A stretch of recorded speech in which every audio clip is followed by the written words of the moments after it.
let's talk about the power of your story and how to reflect on it and be able to articulate it. I've created a real simple tool right here called the 6-sketch storyboard.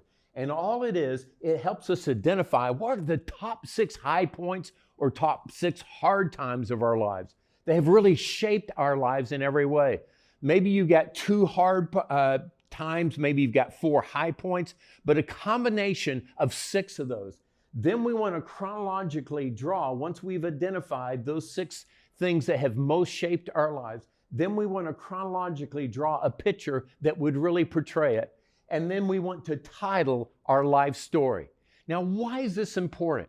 Is because we're all living inside of 3 stories. My story, our story, and the story.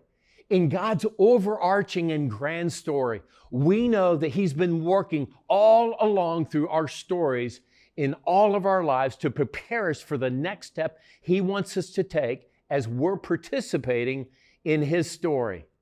So most of the Bible is written in story form. I mean, it's interesting, isn't it, that God could have dropped a big rule book or systematic theology book down and say, here's what I want you to believe. Just memorize it. But He didn't. The Bible contains more than 450 stories of men and women just like you and I. They're not Sunday school characters. They're people just like us. See, most people have experienced their story, but few people have actually interpreted their story. Even fewer can articulate their story in a concise and clear way. But that's not the case for many of the influential characters in Scripture. For example, I think about David over in 1 Samuel 17. It's a fantastic example of how this can be so powerful. David looks back in his story and he finds confidence and courage to move forward as a leader. See, we've designed this very simple process to help you move from inventory of your story to interpreting your story to then being able to articulate your story in a clear and compelling way. It'll help you further decipher the work that God has done and is currently doing. I mean, when that happens, all of a sudden, your past will not only shape your present and your future, but it can also fuel your present and your future. A final reason why we want to do this 6-sketch storyboard is that it can act as a practical tool in helping us further develop authentic community with other people within your family, within your group, within your team, whatever it might be. We want a very simple process and a tool accompanying it that can help us better know and be known, to love and be loved, to celebrate and to be celebrated. So let me illustrate this storyboard with my own story, and then I'm going to encourage you to do your own. All right, so let's take a look at this. Here is the 6-sketch storyboard of David Loveless's life. So the first chapter of my life and the first 17 years just has to do with my parents in the church. So notice I've drawn myself right here. I did cheat just a little bit because I pulled some character images out of a Keynote file, but it's so that you can understand it. The first chapter of my life is here I am in the middle. Here's my mom and dad over here on the left, and here's the church over on the right that I was raised in. Both of them had equal, strong influences in my life. They were loving, nurturing presence. You know, it was just a fantastic home to grow up in. So that formed and shaped so much of who I am today. Then the second chapter of my life happened when I went off. I left home, I moved out of the house, went to 3 different universities in 4 years, and I began trying to find myself. I began asking questions I'd never asked in the first chapter of my life. So right here, this represents the first 2 universities that I went to. And this is like a dormitory or school building and an apartment. And you'll notice over here on the left, there's a cloud of smoke. Why is that? Well, really, that smoke is coming out of my apartment from my bong pipe, okay? So I went through several years where I began to question whether or not God was even real, whether I'd been fed a line or not. And so I began experimenting with a lot of different philosophies, religions, drugs, a number of things like that. But after several years of that, of wandering around, just being lost in the wilderness of my own life and soul and story, all of a sudden I had a dramatic encounter with Jesus over a period of a couple of days, just by myself in my apartment, that changed the whole trajectory of my life. I had an experience with him of intimacy like I'd never ever known before in my relationship with God. So then that brings us to the third chapter of my life. These represent the three major places that I lived and moved. So first of all, I went to graduate school in Fort Worth. Then eventually I moved to Vancouver, British Columbia, and we started a church from scratch. And then eventually I moved here to Orlando and started Discovery Church. So what you'll notice right here in the middle, this represents something you would find in a chemistry lab, and there's smoke coming out of it. So over the period of the next couple of decades of my life, I ran a series of experiments. Both Crone and myself did. So Crone, I met her here in the early stage of chapter 3. So meeting her, marrying her, shaped me in huge, fantastic ways. It also showed me a lot of the stuff I still needed to work on. And then we eventually had 3 kids, 3 sons that really impacted my life. But also they were a part of this experiment going on. So when I was in graduate school, my wife and I began experimenting with how do you begin to develop relationships with people that wouldn't be caught dead in their own coffin inside of a church, and then be able to bring them along in their faith journey to eventually, several years later, being able to disciple other people. So we ran a series of experiments for several years there in Fort Worth. Then we moved to Vancouver, British Columbia. We took all the things we had learned in Texas and we started a church from scratch with 5 couples. And it was fantastic because the first time we had a church service, people brought kegs of beer with them. They had no church orientation whatsoever. Well, those were the people that we wanted to help reach and impact and eventually disciple. So we ran a new series of experiments of how to do that in that culture. Then eventually we moved here to Orlando and we started Discovery Church. And we ran a series of experiments there of, again, how could we reach people that come out of very non-religious settings and then being able to effectively disciple them as followers of Jesus and who also have the ability to lead others to do the same. Then the 4th chapter of my life is after a couple of decades of running these experiments, all of a sudden I had a breakdown in my life.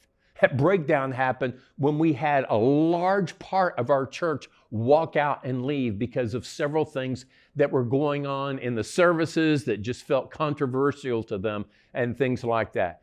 For the first time in my life, all of a sudden I found myself on a proverbial gurney in a surgical ward right here inside this hospital. And it was like I was strapped down. God gave me this picture, this image on my monitor screen that we're all equipped with, by the way, of me being on this gurney. And he said, David, I have you in here for a reason. I'm allowing these harsh circumstances of your life right now to be able to do some brand new surgery that's needed. Now you can get up off this gurney and I'll still bless your life, but I want you to mark my word, I'll find a way to get you back on that gurney. And so for the next couple of years, I went through a breaking process that was really important. I began to see how driven I was, how it impacted people in my life. I began to see I'd been far more interested in accomplishing my mission and vision than I actually was in people themselves. So that lasted a couple of years. Then from all of this, that brings me into the 5th chapter of my life that I would call success and beyond. So you'll notice I've got a math sign there of greater than and then an exclamation point. So for the next 15 years or so, we began finding ourselves listed in magazines as one of the 100 fastest growing churches in the country, one of the 50 most influential churches. I found myself not only experiencing success there in Orlando with our church, but also I found myself traveling in more than 50 countries and coaching some of the key leaders in the church world. So it was success beyond anything I'd ever known before. It also represented we had seen a number of people come to faith that didn't have church backgrounds that were now becoming effective followers and disciplers of Jesus. I wish my story could have ended in chapter 5, but then it moved into chapter 6 of my life. When 8 years ago, I made the fateful decision to tell my wife and several key leaders in my life about a moral failure that I'd experienced a number of years earlier. No one knew about it, so I just decided through a series of circumstances that I wanted to share that with them. Well, all of a sudden, my life went from this wonderful thing to my life got buried. I died in a way I'd never died before. It brought death to my marriage, to my family, my ministry, my influence, all of that, and even to my own soul. In fact, most people thought this is in a cemetery and this is a headstone. They thought, may he rest in peace. And for a couple of years, we lost most of our family, most of our friends walked away. Our faith community, our church said, you can't come back here again. We lost our dream home. We lost our income, everything for several years. It represented the greatest losses of our life. But you know what? Turns out the rumors of a resurrection are actually true. It was not only true for Jesus, but it was intended to portray a picture in our own lives of the resurrections that can happen when we've experienced the greatest of losses, whether it's been at our own hands, as in my case, or at the hands of other people. And then from that, it's like God, after several years of that process, when my own life got put back together again, my marriage and my family, it's like God placed us in a slingshot. That's what this is right here. And you know, in a slingshot, it has this paradox. In order to propel something a long distance, you first of all have to pull it backwards. It's a set up. And then when you have it set up, you let go. And the tension of this pulling back and setback becomes this great setup that projects you forward. The last number of years of my life, I am blown away by the goodness that's emerged in my life, in my marriage, my family, and a ministry God has given us not only in Orlando, but throughout the country and beyond that. So that's an example of how to do a 6-sketch storyboard.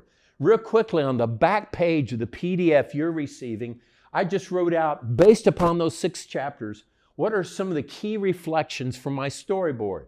Number 1, God's wisdom and ability to cause all things to work together for not only our good, but for the good of others is breathlessly indescribable.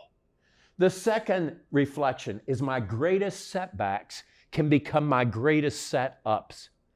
Third reflection, our lives seem to mimic God's design in the universe, and it's an example of Jesus' own life where there are multiple cycles we go through in our story over the years where there's order, disorder, reorder.